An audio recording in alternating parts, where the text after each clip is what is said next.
Some of the most painful things a person carries never make a sound. They don't look like suffering.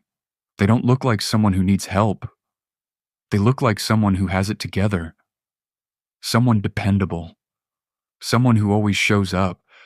But psychology has been quietly uncovering something uncomfortable, that some of the behaviors we admire most in people are actually warning signs hiding in plain sight.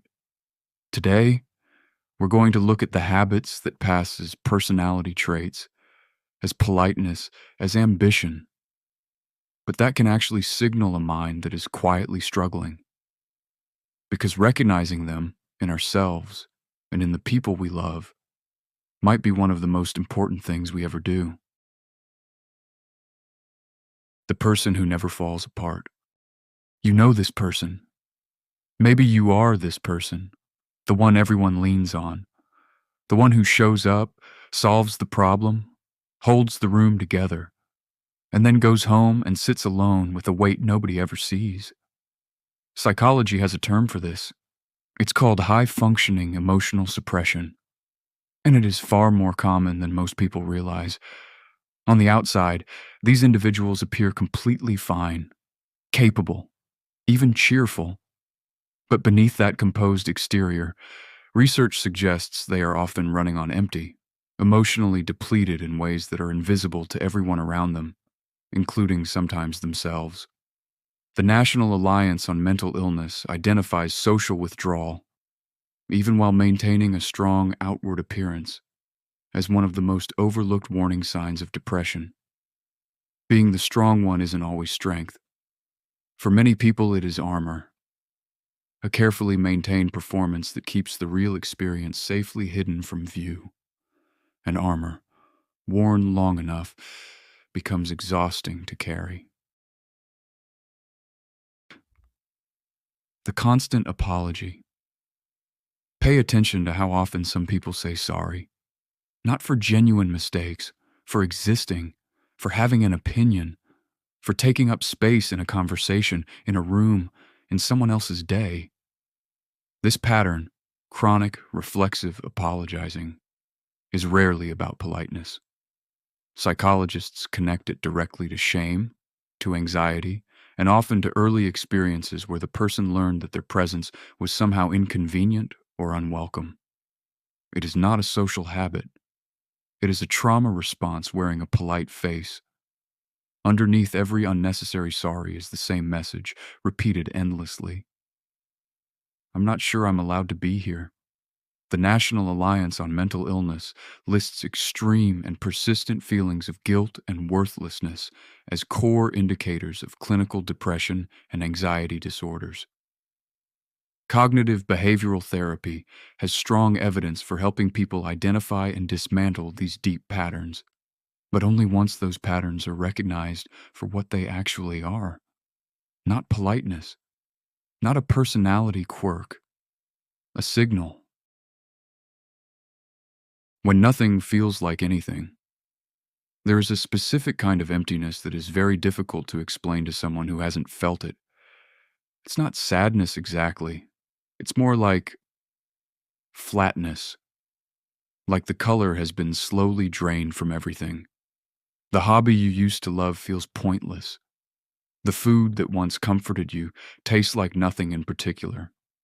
Plans that would have excited you before now feel like obligations you're already dreading. This is anhedonia, the clinical term for the reduced or absent ability to feel pleasure, and it is one of the most defining features of depression.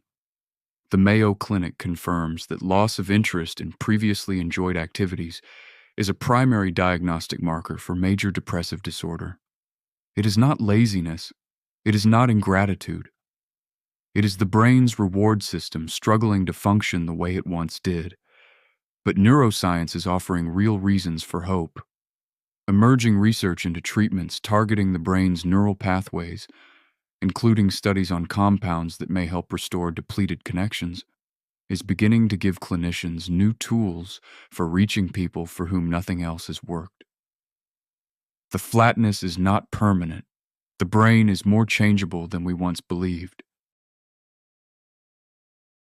The perfectionist nobody suspects from the outside. Perfectionism looks like excellence. The flawless presentation, the color-coded calendar, the person who always seems one step ahead, always prepared, always on top of everything. But look closer. Beneath the polished surface, there is often something much more exhausting. A constant, grinding fear. Fear of being seen as incompetent. Fear that one mistake will confirm something they already quietly believe about themselves. Perfectionism is not the pursuit of high standards.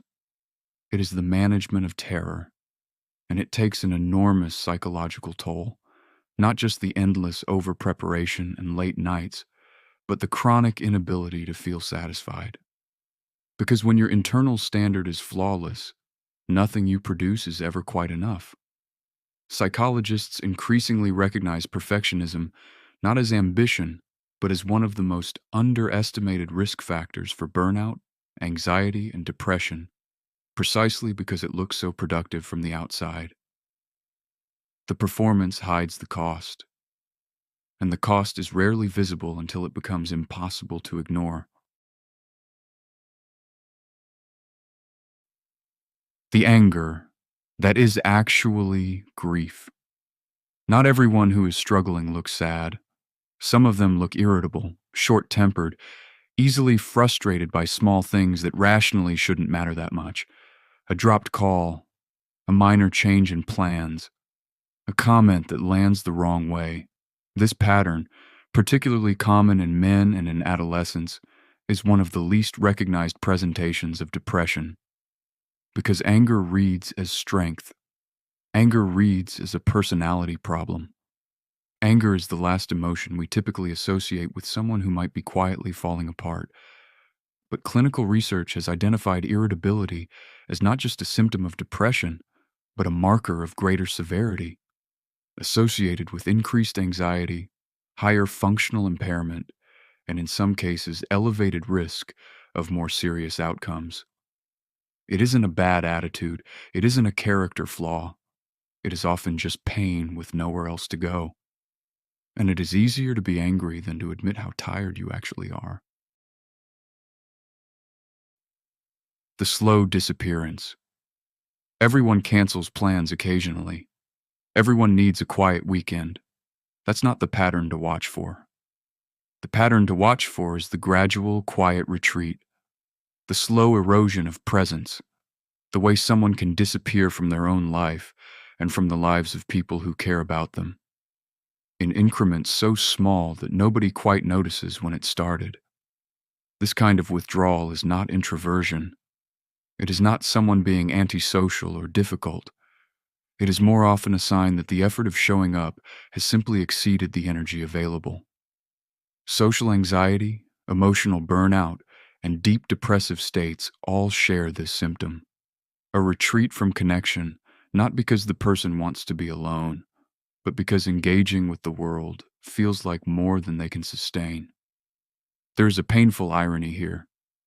Research consistently shows that social isolation compounds the very conditions that caused it: deepening depression, intensifying anxiety, reinforcing the false belief that nobody would want to hear what is actually going on. The retreat feels like protection. It functions like a trap. The weight of small decisions. What do you want for dinner? For most people, that question takes about 30 seconds. For someone operating under chronic psychological strain, it can feel genuinely paralyzing. Not because the decision matters, but because every small decision is being processed by a system that has already exhausted itself managing what's happening underneath. Psychologists call this decision fatigue, the degradation of decision-making quality and capacity after prolonged mental exertion. And for people living with anxiety or depression, the internal exertion happening beneath the surface is constant, even when it is invisible to everyone around them. The cupboards full of unchosen options. The texts left unread because a response requires more than there is left to give. These are not signs of carelessness. They are signs of a mind that is running quietly and continuously on fumes. The person who makes everything a joke. There is someone in almost every group who can find the humor in anything. The one whose wit is fast, whose timing is perfect, whose laugh you can pick out from across the room. The one who lightens every moment and deflects every serious question with a punchline that lands so well, nobody thinks to ask what's underneath it. Psychology has a name for this dynamic. It is sometimes called the sad clown paradox, the pattern in which humor becomes less a bridge to connection and more a wall that keeps real intimacy at a safe distance. For some people, comedy is the most sophisticated defense mechanism they have. It disarms difficult questions. It prevents vulnerability. It allows someone to speak about their pain. I'm absolutely falling apart, huh? In a way that signals the conversation should not continue in that direction. A longitudinal study tracking adolescents over time found that self-deprecating humor used as a coping strategy rather than genuine playfulness predicted increases in depressive symptoms and feelings of loneliness over time. The funniest person in the room isn't always the happiest. Sometimes the laughter is the only thing standing between them and silence. The mind that always expects the worst.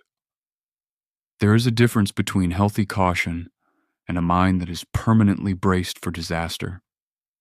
Catastrophizing, the cognitive pattern of automatically jumping to the worst possible outcome, is not pessimism. It is not a worldview. It is what happens when a nervous system has been conditioned through experience or chronic stress to scan continuously for the next threat. For people who have experienced repeated hurt, disappointment, or trauma, this pattern makes complete sense. The brain adapted, it learned that bad things happen, and it decided to be ready for them. The problem is that the brain never learned to power that readiness back down. Research consistently links catastrophizing to generalized anxiety disorder, PTSD, and chronic stress. And studies show that individual differences in emotional reactivity, sometimes tied to personality traits like neuroticism, can make some people significantly more vulnerable to this pattern. It is not negativity for its own sake. It is a protection mechanism that never got the message that the danger had passed.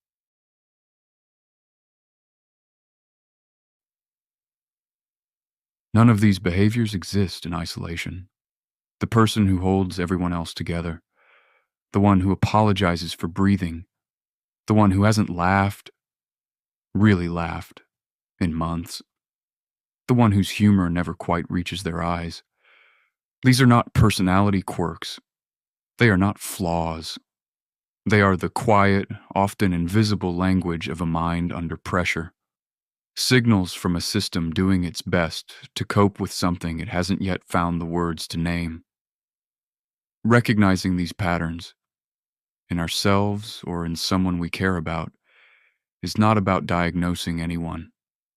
It is about paying attention, about choosing to look past the behavior to the person behind it. If someone came to mind while you were listening, it might be worth a message. Research consistently shows that meaningful human connection is one of the most powerful buffers against the kind of suffering these behaviors point toward. And if you recognized yourself, you deserve that same attention. Asking for support is not a sign of weakness. It is one of the most honest things a human being can do. Subscribe if this resonated with you. We are just getting started.